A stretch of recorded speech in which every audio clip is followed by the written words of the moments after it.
ඉතින් කොහොමද ඔයාලට? ගොඩ දවසක් ආසාවෙන් බලන් හිටපු කෑම එකක් තමයි මම අද හදන්නේ. පොලොස් මෝජුවක් හදමු එහෙනම් මාත් එක්ක. මුලින්ම පොලොස් ගෙඩියක් අරගෙන ඒ පොලොස් ගෙඩිය පොඩි පොඩි පෙති වලට කපා ගන්නවා. මෙන්න මේ විදිහට. මෙහෙම පෙති කපාගෙන මම ලෙල්ලක් මේක තම්බන්න හිතන් ඉන්නේ. බලා ගන්නකෝ.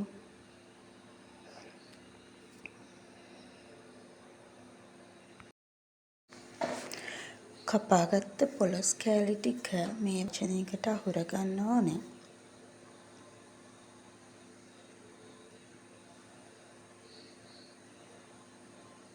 ඊට පස්සේ ඒ කෑලි ටික වැහෙන මට්ටමට එනකන් හොඳට වතුර ටිකක් දාන්න ඕනේ. මමත් මේක කලින් නැහැ. මුලින්ම හදන්නේ අද තමයි. අපි හදලම බලමුකෝ. ඊට පස්සේ මම ලුණු හැඳි දෙකක් එකතු කරනවා. කහ පොඩ්ඩක දාගෙනම තමයි එකටම තඹ ගන්නේ. දැන් මම මේක ලිපේ තියලා විනාඩි 20ක් විතර වගේ මේක තඹ ගන්න. ඊට පස්සේ තඹගත්ත පොලොස් කෑලි වල ලෙල්ල මේ විදිහට කපලා අයින් කරනවා.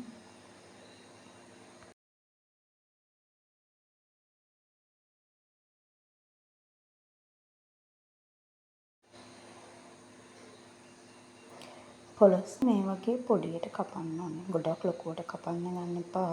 එතකොට මෙලෙක් ගතිය ටිකක් අඩු වෙනවා. ඒ හින්දා ඒ කෑලි ටික පොඩියට කපා ගන්න. මම මේ කෑම එක මුලින් හදලා නැහැ.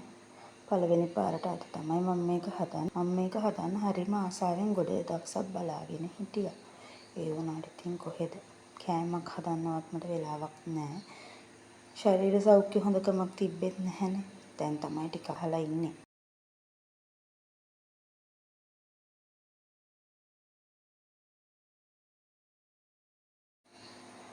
මේ තියෙන්නේ මං කපාගත්ත පොලොස් කෑලි ටික.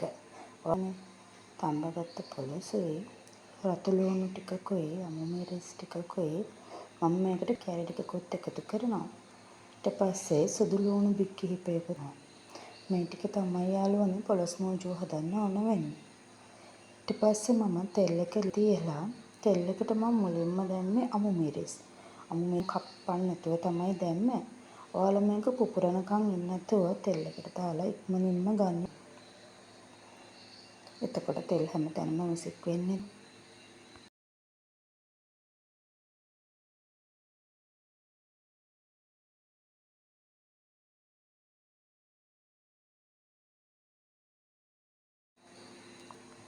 ඊට පස්සේ රතු ලුණු ටිකක් එකතු කරනවා.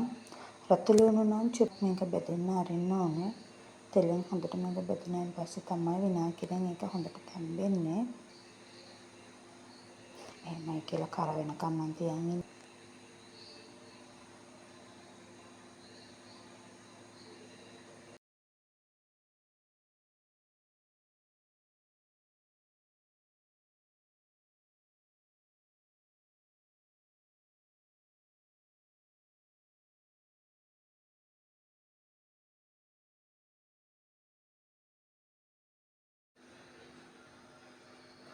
ලුණු ටික බැදගෙන අයින් කරගන්න ඕනේ.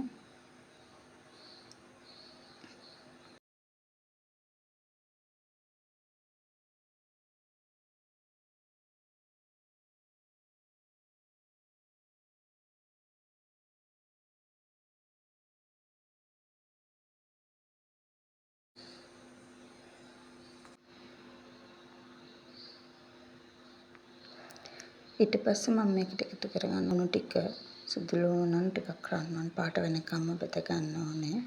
සුදු ලුණු එකතු කරාම රසයි. ඒ හින්දා මම සුදු ලුණු ටිකක් පාට වෙනකම් මේ විදිහට බෙද ගන්නවා.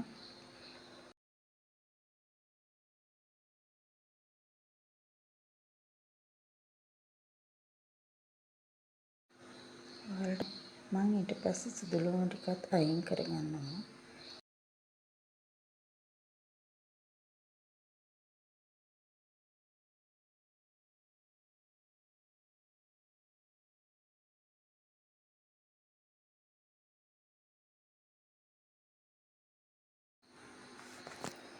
දැන් තමයි මම පොලොස් කෑලි ටික ගන්නෙ. පොලොස් කෑලි ටික බෙද ගන්නකොට නම් යාළුවනේ ගොඩක් ගින්දර එකතු කරන්න එපා. එතකොට ඒක ටිකක් කර වෙන්න බලනවා. පොලොස් කෑලි ගොඩක් හයි වෙන්න බෙදුන රස නැති හින්දා මම ගින්දර අඩු කරලා ඒක තරමක් රන්වන් පෑවෙනකම්ම බෙද ගන්න ඕනේ. ඔයාලට පේනවනේ.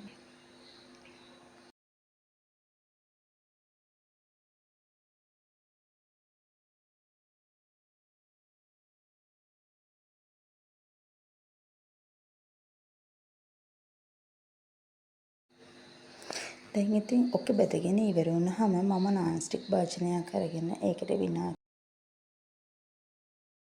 එකතු කරලා ඒ විනාගිරියකට මම අබ කුඩු තේ හැඳි දෙකක් එකතු කරගන්නවා.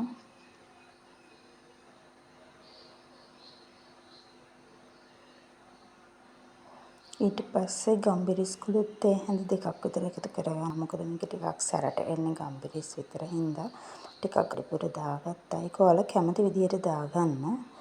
මම ලුණුත් තේ හැඳි දෙකක් එකතු ගන්නවා. ලුණු එකතු කරගන්නකොට චුට්ටක් රස අනුවකන පොලොස් තම්බනකොටත් ලුණු දාපු නිසා කුරුඳු පොතු කෑලි දෙක එකතු කරගන්නවා. කහ කුඩු තේ හැඳි එකකුයි සීනි මේස හැඳි දෙකකුයි මම එකතු කරගන්නවා.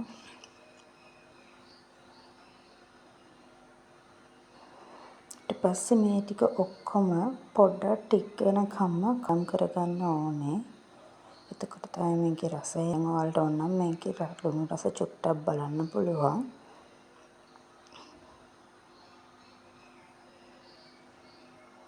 මෙන්න මේ ගානට වගේ ටික් වුණාම මම මේක ලිප් ඕෆ් කරලා ටික වෙලාවක් නිවෙන්න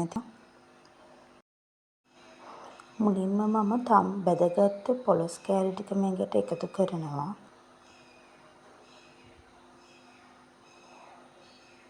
ඊට මම කැරට් ටික එකතු කරනවා.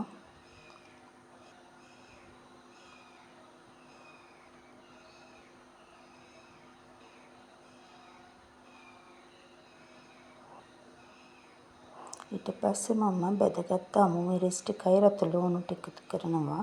මම අමු මිරිස් නම් පොඩියට කපා ගත්තා. පිටින් තියෙනකොට කනවට වඩා පොඩියට තියෙනකොට අමු මිරිස් ටික ඉක්මනට කැවෙන නිසා ඒක ඔයාලා කැමති නම් කරල් පිටින්ම එකතු කරගන්නත් පුළුවන්. සුදු ලුණු, අමු මිරිස්, රතු ලුණු බෙදගත්තු දේ මේකට එකතු කරලා මේක මම හැන්දෙන් මුලින්ම කලවම් කරගන්නවා. ඒ ටිකක් රස නිසා තමයි මුලින්ම මම මේකට හැන්දෙන් කවන්නේ.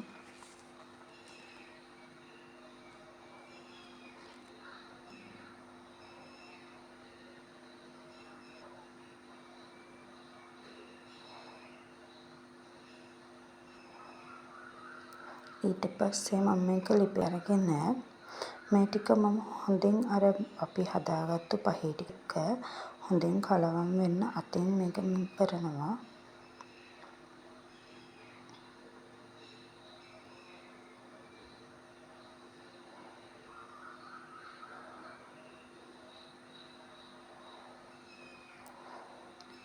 ඔයාලට පේනවා නේ මම හදාගත්ත රස පොලොස් මෝජුව. ඇත්තටම මම පළවෙනි පාරටම හැදුවට ඒක හරියි. ගොඩක් ආසාවෙන් කන්න හිතන් හිටපු දෙයක් මම්ම හදාගෙන කෑවා. ඔයාලට පේනවා මේක ගොඩක්ම රස දවස් දෙකක් විතර ටිකක් පරණ වෙනකොට තමයි හොඳට ආකිරි මේ පොලොස් කෑලි තැම්බෙන්න ඕනේ. මේ ටික එකතු කරගන්නවා මුට්ටියකට හොඳට වේලගත්ත මුක් කරගෙන ඒ මුට්ටියට මේ පොලොස් කෑලි හොඳට අඩු කරගන්නවා.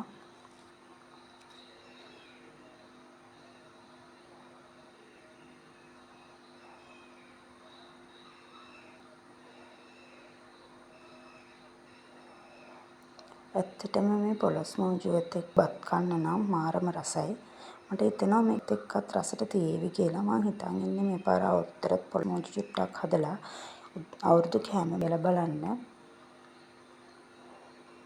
ඔයාලත් හදලා බලන්නකෝ එහෙනම්. රසම රස පොලොස් මෝජුව.